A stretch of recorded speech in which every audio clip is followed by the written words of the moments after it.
West Bengal Council of Higher Secondary Education থেকে যে সমস্ত ছাত্রছাত্রীরা ক্লাস 12 সেমিস্টার 4-এর পরীক্ষা দিতে যাচ্ছ তাদের সিলেবাসেতে 3 কোয়েশ্চেন্স বাই লিও টলস্টয়ের এই বিখ্যাত ছোট গল্প 3 কোয়েশ্চেন্স এটি আছে এবং আমাদের প্রোজ সেকশন থেকে মোট 10 নম্বরে অ্যান্সার করতে হবে। প্রোজেতে আমাদের অ্যালিস ইন ওয়ান্ডারল্যান্ডের ডাউন দ্য র্যাবিট হোল এবং 3 কোয়েশ্চেন্স এই দুটি টপিক আছে।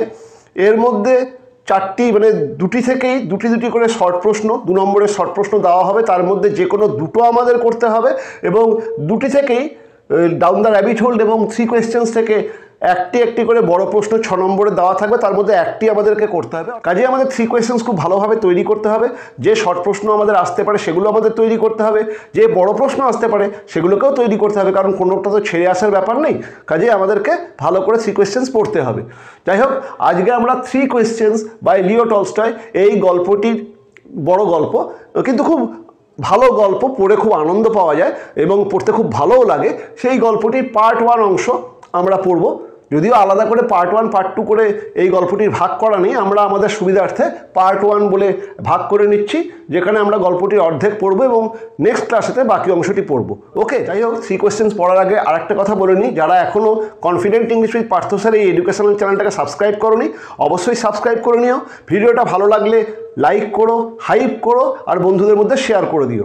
ওকে, চলো শুরু করি লিও টলস্টয়ের বিখ্যাত ছোট গল্প 3 কোয়েশ্চেন্সের পার্ট 1 অংশ। আমরা এই গল্পটা পড়ার আগে লেখক লিও টলস্টয় সম্পর্কে 2-4টে কথা জেনে নেব। যদিও আমাদের MCQ টাইপ কোয়েশ্চেন্স আসবে না, কিন্তু তাহলেও যিনি লিখছেন এই গল্পটি অত্যন্ত বিখ্যাত জনপ্রিয় একজন লেখক লিও টলস্টয়, তার সম্পর্কে 2-4টে কথা একটু জেনে নেওয়া দরকার। লিও টলস্টয়ের পুরো নাম কাউন্ট লেভ নিকোলায়েভিচ টলস্টয়। ওকে, তাকে সংক্ষেপে সবাই লিও টলস্টয় বা কেউ কেউ লেভ টলস্টয় বলেও ডাকেন। তিনি 1828 খ্রিস্টাব্দে রাশিয়ায় জন্মগ্রহণ করেন এবং 1910 খ্রিস্টাব্দে তিনি মারা যান। তিনি একজন বিখ্যাত রাশিয়ান রাইটার, রাশিয়ান লেখক, নভেলিস্ট। তিনি নভেল অত্যন্ত বিখ্যাত সব নভেল লিখেছেন, ড্রামাটিস্ট, তিনি নাটকও লিখেছেন। লিও টলস্টয় একজন বিখ্যাত philosopher and social thinker. Leo Tolstoy একজন অত্যন্ত বিখ্যাত দার্শনিক। তার চিন্তাভাবনা, সমাজ এবং জীবন সম্পর্কে তার মতামত অত্যন্ত জনপ্রিয়। Okay, Leo Tolstoy one of the greatest novelist of all time. Leo টলস্টয়কে বলা হয় যারা যে সমস্ত নভেলিস্ট, যারা নভেল লেখেন, উপন্যাস লেখেন, তাদের মধ্যে অন্যতম শ্রেষ্ঠ। লিও টলস্টয় বিশ্বের অন্যতম শ্রেষ্ঠ একজন ঔপন্যাসিক। Okay, his novels are celebrated for their psychological depth, historical accuracy and profound philosophical insight. প্রত্যেকটি নভেলই অন্তর্দৃষ্টি সম্পন্ন, সাইকোলজিক্যাল ডেপথ, প্রত্যেকটি নভেলের মধ্যেই অনেক অন্তর্লীন ভাবনা রয়েছে। হিস্টোরিক্যাল অ্যাকিউরেসি, প্রত্যেকটি নভেলই ঐতিহাসিক ঘটনাগুলোর পুঙ্খানুপুঙ্খ বিবরণ দিয়েছে, সঠিক বিবরণ দিয়েছে। অ্যান্ড প্রোফাউন্ড ফিলোসফিক্যাল ইনসাইট, এবং প্রত্যেকটি নভেলের মধ্যে আমরা ফিলোসফিক্যাল ইনসাইট বা আধ্যাত্মিক চিন্তাভাবনার খোরাক পাই। এই জন্য লিও টলস্টয়ের নভেল অত্যন্ত জনপ্রিয়।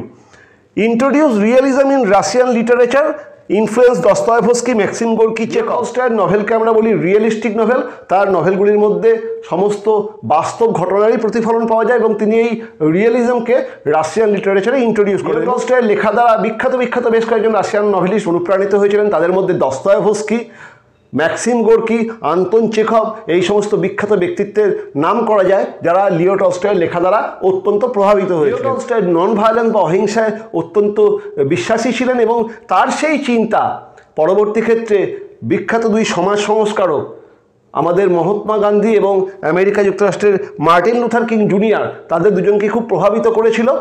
কাজেই লিও টলস্টয় শুধুমাত্র একজন নভেলিস্ট নন, তার চিন্তাভাবনা, তার দার্শনিকতা সমস্ত বিশ্বেরই বিদগ্ধ পণ্ডিতদেরকে আচ্ছন্ন করেছিল। এই জন্য লিও টলস্টয় অত্যন্ত প্রাসঙ্গিক একজন লেখক। টলস্টয়ের বেশ কয়েকটি বিখ্যাত উপন্যাস আছে, যেমন ওয়ার অ্যান্ড পিস, অত্যন্ত জনপ্রিয় এবং বিখ্যাত উপন্যাস।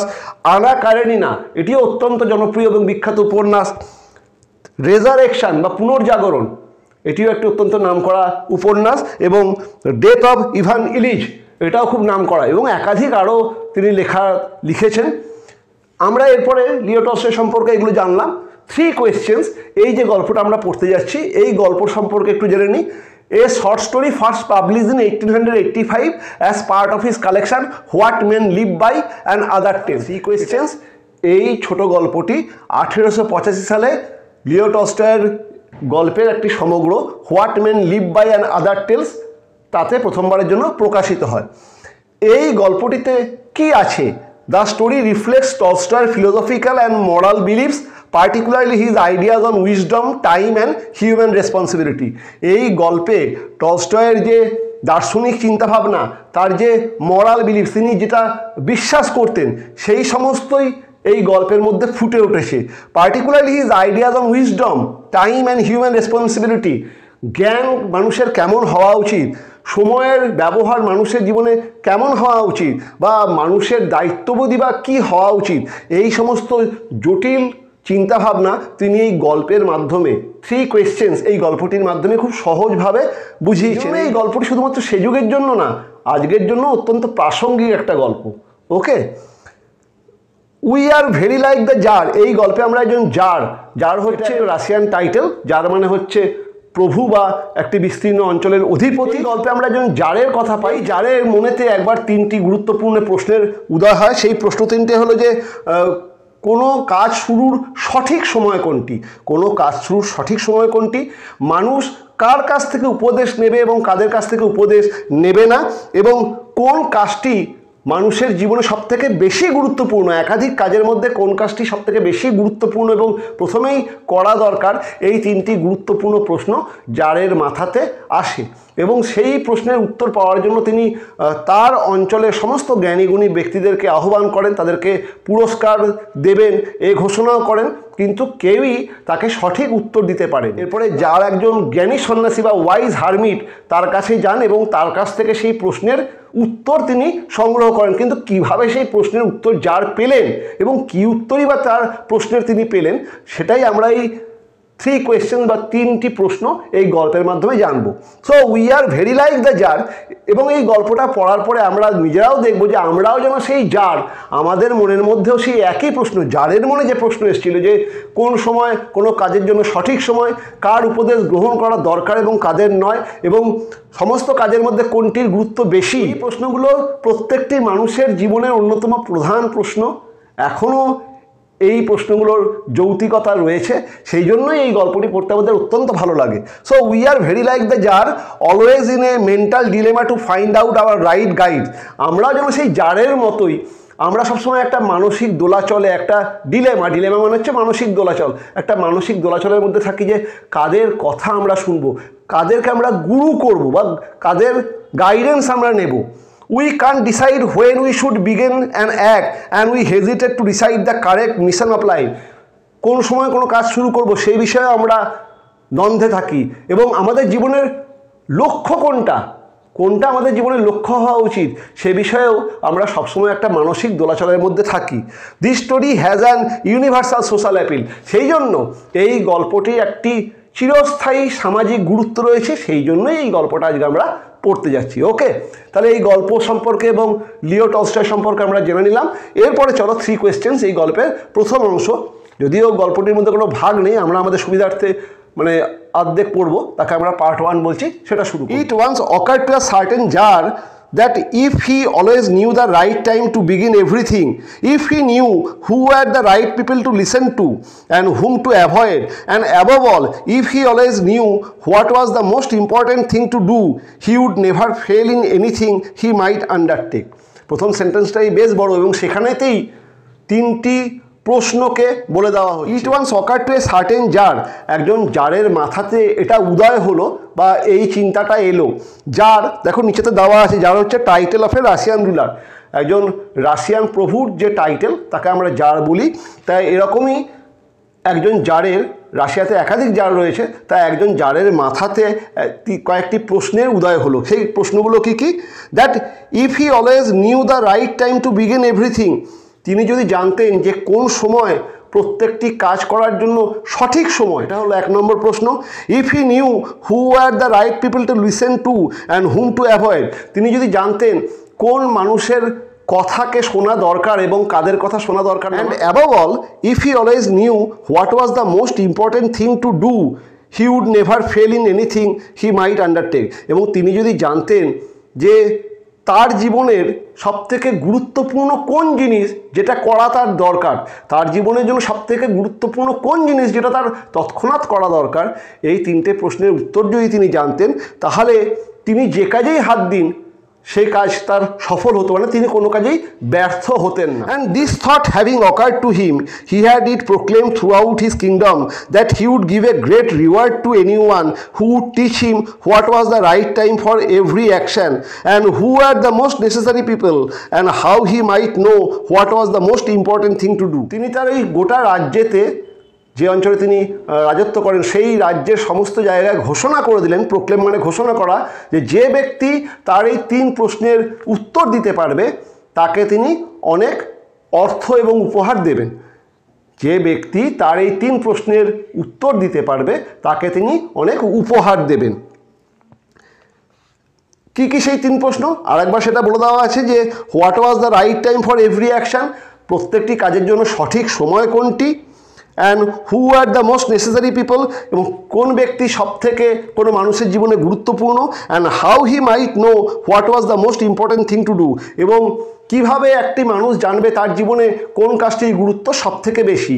এই 3টে প্রশ্নের সঠিক উত্তর যে বা যারা দেবে তাদেরকে তিনি পুরস্কার দেবেন। Learned men came to the tsar but they all answered his question differently.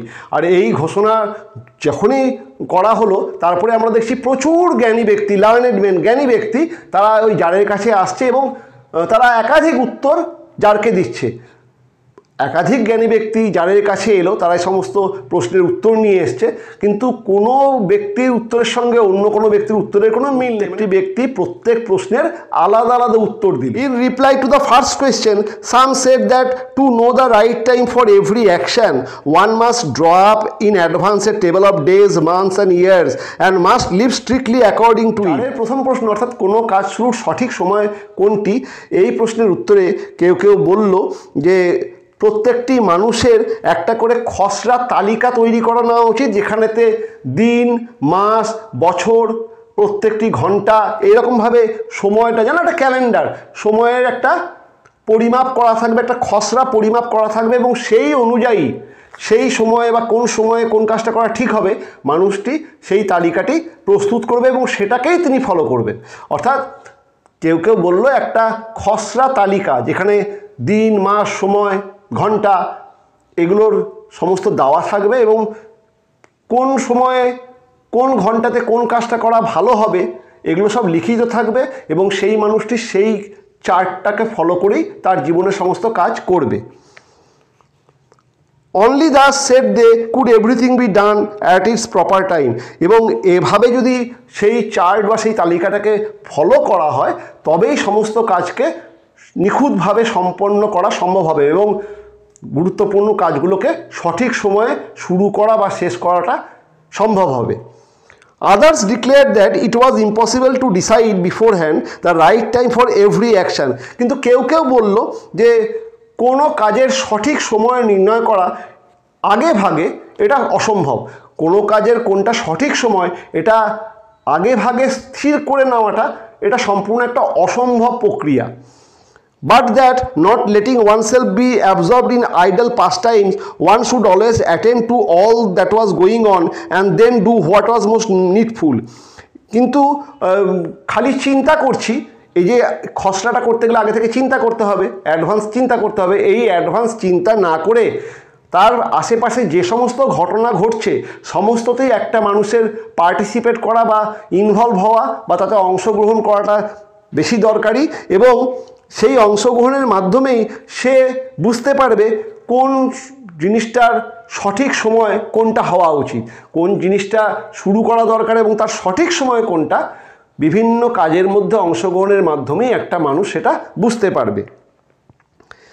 Others again said that however attentive the jar might be to what was going on, it was impossible for one man to decide correctly the right time for every action. আবার কেউ কেউ বলল যতই jar তার চারপাশের সমস্ত ঘটনাতে অংশগ্রহণ করুক, কিন্তু কোনো কাজের সঠিক সময় নির্ণয় করা তার একার পক্ষে অসম্ভব। যতই তিনি সমস্ত কাজেতে পার্টিসিপেট করুন, কিন্তু কোনো কাজের সঠিক সময় কোন সময় সেই কাজটাকে শুরু করা উচিত সেটা নির্ণয় করা একা জারের পক্ষে অসম্ভব। But that he should have a council of wise men who would help him to fix the proper time for everything. তার বদলে জারের একটা পারিষদের দল, পারিষদ মানে হচ্ছে a council of wise men, জ্ঞানী ব্যক্তিদের একটা দল যাদের সঙ্গে থাকা দরকার, এবং সেই জ্ঞানী ব্যক্তিরা প্রত্যেকটি কাজের যেটি সঠিক সময় সেটা জারকে নির্ণয় করে বলে দেয়। But then again others said there are some things which could not wait to be laid before a council, but about which one had at once to decide whether to undertake them or not. আবার কেউ কেউ বলল কোনো জিনিস থাকে যেগুলো এই পারিষদের কাছে আনার মতো সময় থাকে না, সেগুলোর সিদ্ধান্ত তৎক্ষণাৎ নিতে হয়। কিছু জিনিস তৎক্ষণাৎ সিদ্ধান্তের দাবি করে যেগুলো পারিষদের কাছে নিয়ে আসার মতো সময় থাকে। But in order to decide that one must know before hand what was going to happen. ভবিষ্যতে কোনো ঘটনা কি ঘটতে যাচ্ছে সেটা যদি কেউ আগে ভাগে জানতে পারে তবেই তার পক্ষে সেই ঘটনাটি সঠিক সময় নির্ণয় করা সম্ভব হবে। It is only magician who know that, and therefore in order to know the right time for every action one must consult magician. একমাত্র জাদুকররাই আগে ভাগে কি ঘটনা ঘটতে যাচ্ছে বা ভবিষ্যতে কি ঘটবে সেটা জাদুকররাই বলতে পারে, এবং তার ফলে কোনো কাজ শুরুর সঠিক সময় কোনটি এটা নির্ণয় করার জন্য জারের কিছু ম্যাজিশিয়ান বা জাদুকরদের সাহায্য নেওয়া উচিত। এটা আবার কেউ কেউ বলল, মানে কোন সময়ে কোনো কাজ শুরুর সঠিক সময় এই প্রশ্নের উত্তরে হাজারজন জ্ঞানী ব্যক্তি হাজার রকম মত দিল। Equally various were the answers to the second question. দ্বিতীয় প্রশ্নের ক্ষেত্রেও সে একাধিক মতই উঠে। Some said the people the tsar most needed were his councillors. কেউ কেউ বলল জারের সবথেকে বেশি প্রয়োজন তার যারা মন্ত্রী বা পারিষদ, কাউন্সিলর্স মানে হচ্ছে পারিষদ, জারের বুদ্ধিদাতা, সেই পারিষদদেরকেই জারের সবথেকে বেশি দরকার। আদার্স দ্য প্রিস্ট, কেউ কেউ বলল না, যারা ধর্মযাজক তারাই সঠিক বুদ্ধি জারকে দিতে পারে, কাজেই ধর্মযাজকের প্রয়োজনীয়তা বেশি।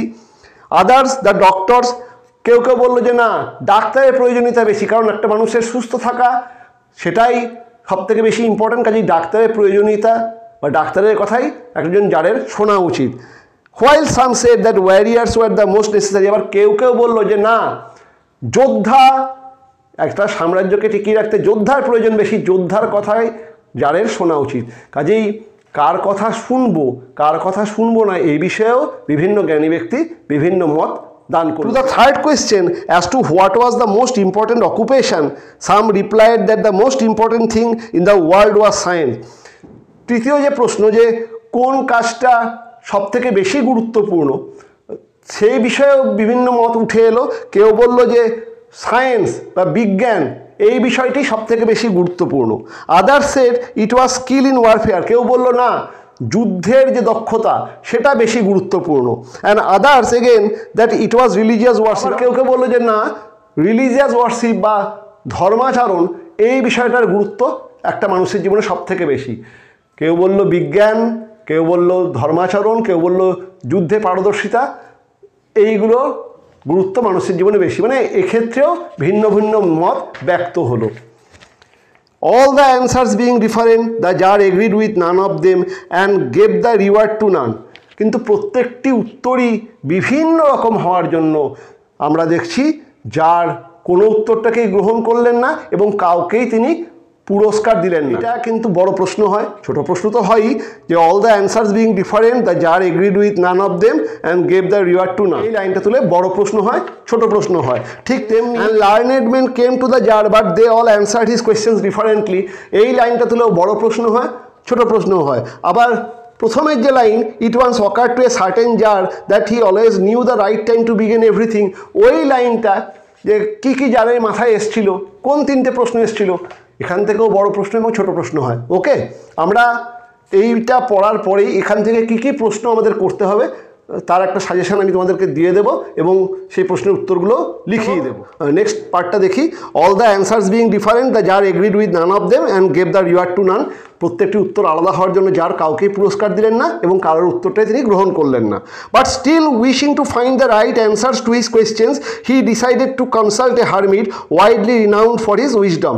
কিন্তু এই প্রশ্নগুলো যাদের মাথায় এসছে, এই প্রশ্নের উত্তর তার চাই, তাই তিনি ঠিক করলেন যে তার এই প্রশ্নগুলোকে নিয়ে তিনি একজন হারমিট বা সন্ন্যাসী, সেই সন্ন্যাসী তার জ্ঞানের জন্য সেই অঞ্চলে অত্যন্ত প্রসিদ্ধ।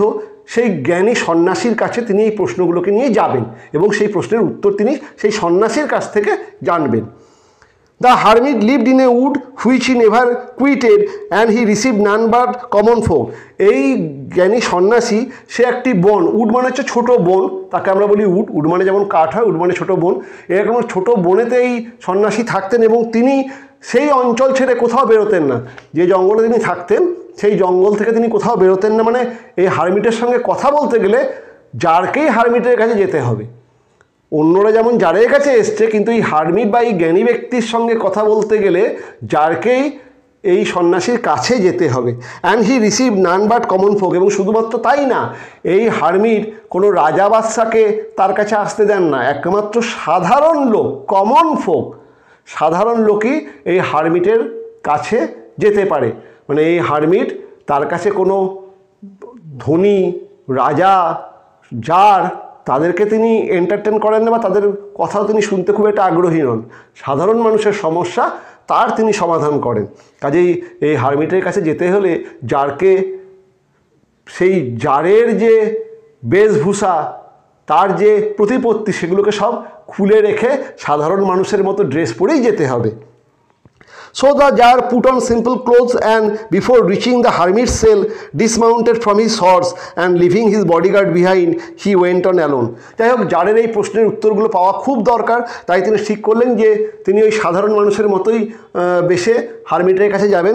আমরা দেখছি তিনি সাধারণ মানুষের ড্রেস বা পোশাক তিনি পরিধান করলেন এবং হারমিটের সেই জঙ্গলের উদ্দেশ্যে গেলেন। এবং হারমিটের ঠিক কুটিরে প্রবেশের কিছুটা আগে আমরা দেখছি তিনি তার ঘোড়া থেকে, সাধারণ মানুষ ঘোড়াতে চড়ে সে যুগে যেত না, বড় লোক বা যারাই ঘোড়ায় চাপতেন, তা তিনি তো সেই ঘোড়া থেকে নেমে গেলেন। ডিসমাউন্ট মানে হচ্ছে গট ডাউন, তিনি সেই ঘোড়া থেকে নিচে নামলেন এবং তার যে বডিগার্ড, যারের সঙ্গে তার বডিগার্ড থাকে, যারা যারকে রক্ষা করে সমস্ত বিপদ থেকে, সেই বডিগার্ড এবং ঘোড়া, তাকেও তিনি ওই জঙ্গলের বাইরেই ছেড়ে গেলেন এবং তারপরে একা একা সাধারণ মানুষের ড্রেস পরে তিনি ওই হারমিট বা ওই জ্ঞানী সন্ন্যাসীর কাছে গেলেন। When the jar approached, the hermit was digging the ground in front of his hut. যখন জার এই সন্ন্যাসীর কুটিরের কাছে গেলেন, তিনি দেখলেন এই সন্ন্যাসী তার কুটিরের সামনের মাটিটাকে কোপাচ্ছে, একটা কোদাল দিয়ে তার কুটিরের সামনের মাটি এই সন্ন্যাসী কোপাচ্ছে। Seeing the jar, he greeted him and went on digging. জারকে দেখে এই সন্ন্যাসী তাকে অভ্যর্থনা জানালো। সন্ন্যাসী দেখলো যে জারের ড্রেস সাদামাটা, সাধারণ মানুষের মতো, তাই তাকে অভ্যর্থনা জানালো এবং তারপর আমরা দেখছি সন্ন্যাসী তার ঘরের সামনে যে মাটি তিনি কোপাচ্ছিলেন, সেটা মানে সেই কাজটা তিনি কন্টিনিউ করছেন, তিনি মাটিটা কুপিয়েই যাচ্ছেন। The hermit was frail and weak, and each time he struck his spade into the ground and turned a little earth, he breathed heavily. এই হারমিট খুব দুর্বল, উইক, খুব দুর্বল এবং ভঙ্গুর, দেখে মনে হচ্ছে যেন একটু ছোঁয়ালেই ভেঙে পড়ে যাবেন, খুবই দুর্বল, রোগা। ভঙ্গুর মানে এখানে রোগা। And each time he stuck his spade, এবং প্রত্যেকবার তিনি যখন ওই কোদালটিকে তুলে মাটিতে কোপাচ্ছেন, and turned a little earth he breathe heavily, যখন তিনি কোদাল তুলে মাটি কোপাচ্ছেন প্রত্যেকবারের পরেই আমরা দেখছি তিনি খুব বড় করে বা হাঁ করে নিঃশ্বাস নিচ্ছেন, মানে তার শরীরে অত ক্ষমতা নেই, তাই প্রত্যেকবার মাটি কোপানোর পরেই আমরা দেখছি এই সন্ন্যাসী বড় বড় করে নিঃশ্বাস নিচ্ছেন। The jar went up to him and said, I have come to you, wise hermit, to ask you to answer 3 questions. দেখলাম জার সেই সন্ন্যাসীর কাছে গেল এবং তাকে বলল, হে জ্ঞানী সন্ন্যাসী, আমি আপনার কাছে এসেছি, আমার মনেতে 3টে প্রশ্নের উদয় হয়েছে, সেই প্রশ্নগুলোর উত্তর আমি আপনার কাছ থেকে পেতে চাইছি। How can I learn to do the right thing at the right time? কী করে আমি জানবো যে কোনো কাজের জন্য কোনটা সঠিক সময়? The people I most need and to whom should I therefore pay more attention than to the rest? কোন মানুষ আমার জীবনের জন্য সবথেকে বেশি প্রয়োজনীয়, যাতে আমি অন্যান্যদের তুলনায় তার কথা বেশি শুনতে পারি বা তাকে আমার কাছে কাছে রাখতে পারি, তার দিকে নজর দিতে পারি। What affairs R the most important and need my first attention? এবং কোন বিষয়, আমার জীবনে একাধিক ঘটনা ঘটছে, তার মধ্যে কোন বিষয়টা বেশি গুরুত্বপূর্ণ, যাতে আমি সেই বিষয়ের উপরে আমার মনোযোগ দিতে পারি। The hermit listen to the tsar but answered nothing. 3টে প্রশ্নই এই সন্ন্যাসী শুনলো কিন্তু কোনো উত্তর দিল না। He just Pat on his hand and recommends digging. আমরা দেখলাম তিনি তার হাতেতে একটু থুতু ফেললেন, মানে অনেকক্ষণ ধরে মাটি কোপাতে কোপাতে হাতে ব্যথাও করছে, শুকিয়েও গেছে, একটুখানি হাতেতে একটু তিনি থুতু ফেললেন, স্প্যাট থুতু ফেলা, এবং তারপরে আমরা দেখলাম যে তিনি আবার ওই মাটি কোপানোর কাজে মন দিলেন। রেকমেন্ডস ডিগিং মানে আবার পুনরায় তিনি মাটি কোপাতে লাগলেন। You are tired said the tsar, let me take the spade and work a while for you. আপনি খুব ক্লান্ত, আমি আপনার ওই কোদালটা নিই এবং আপনার হয়ে আমি একটু কাজ করে দিই, জার এটা বলল। Thanks said the hermit and giving the spade to the tsar he sat down on the ground. ধন্যবাদ, হারমিট বা সন্ন্যাসী এই কথা জারকে বললো, এবং আমরা তারপরে দেখছি হারমিট তার ওই কোদালটি জারের হাতে দিচ্ছে এবং জার মাটি কোপাতে শুরু করলো, এবং হারমিট দেখছি একটুখানি পাশে বসে বিশ্রাম নিচ্ছে। When he had dug 2 beds, the jar stopped and repeated his question.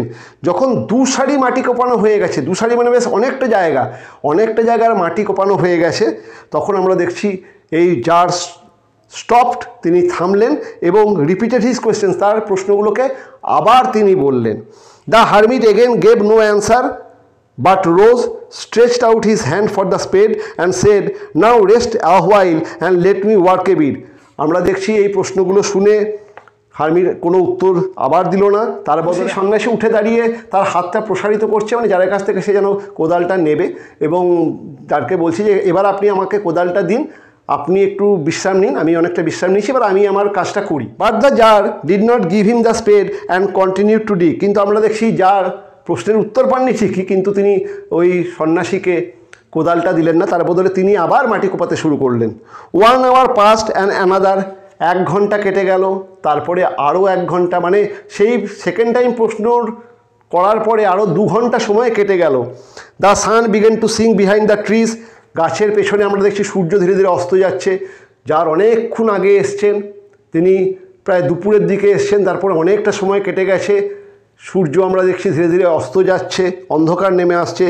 And the tsar at last stuck the spade into the ground and said. পরে জার মাটি কোপানো থামালো এবং কোদালটাকে মাটিতে গেঁথে সে সন্ন্যাসীকে প্রশ্ন করছে, I came to you wise man for an answer to my question. আর বলছেন, হে জ্ঞানী মানুষ, আমি আপনার কাছে এসেছি আমার কিছু প্রশ্নের সদুত্তর পাওয়ার জন্য।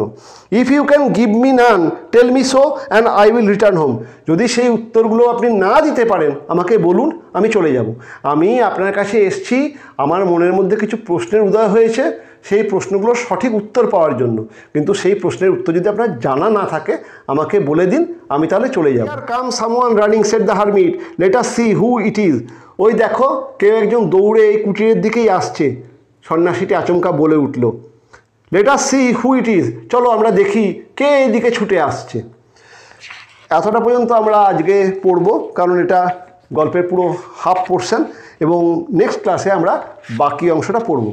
কাজেই দেখতে পেলো তো যে জারের মনেতে 3টে প্রশ্ন উদয় হয়েছে, সেই প্রশ্নগুলোর উত্তর তিনি খুঁজছেন। অঞ্চলের সমস্ত জ্ঞানীগুণী লোকেরা বিভিন্ন রকম উত্তর দিচ্ছেন, তার ফলে জার কাউকে পুরস্কারও দিচ্ছেন না, কারোর উত্তরটা শুনছেনও না। তিনি এক জ্ঞানী বৃদ্ধ সন্ন্যাসীর কাছে এসছেন, যে সন্ন্যাসী একটি জঙ্গলের মধ্যে থাকে এবং তিনি সাধারণ লোকেদের সঙ্গেই কথাবার্তা বলেন। তার কাছে জার গেছে এবং তার প্রশ্নগুলো রেখেছে, এবং সেই প্রশ্নের উত্তর পাওয়ার জন্য আমরা জারকে সাধারণ মানুষের জামা পরতে দেখছি, সাধারণ মানুষের মতো সেই সন্ন্যাসীর কাছে যেতে দেখছি, এবং সাধারণ মানুষ যেমন মাটি কোপায় সেই মাটিও আমরা জারকে কোপাতে দেখছি। তার সমস্ত আমোদ প্রমোদকে ত্যাগ করে তিনি সাধারণ মানুষের মতো সেই সন্ন্যাসীর কাছে গিয়ে তার প্রশ্নের উত্তর খুঁজছেন। তো এতটা পর্যন্ত আমরা পড়লাম। নেক্সট ক্লাসে আমরা জানবো সন্ন্যাসী জারকে কী উত্তর দিল এবং সেই উত্তরে জার আদৌ সন্তুষ্ট হলো কি হলো না। ওকে, যাই হোক, পড়ানো হলো। যদি তোমাদের কোথাও কোনো অসুবিধা থাকে উইদাউট এনি হেজিটেশন আমাকে কমেন্টের মাধ্যমে জানিও। আর যারা যারা এখনও confident English with Partha sir এই এডুকেশন চ্যানেলটাকে সাবস্ক্রাইব করোনি, অবশ্যই সাবস্ক্রাইব করে নিও। দেখা হচ্ছে পার্ট 2-তে।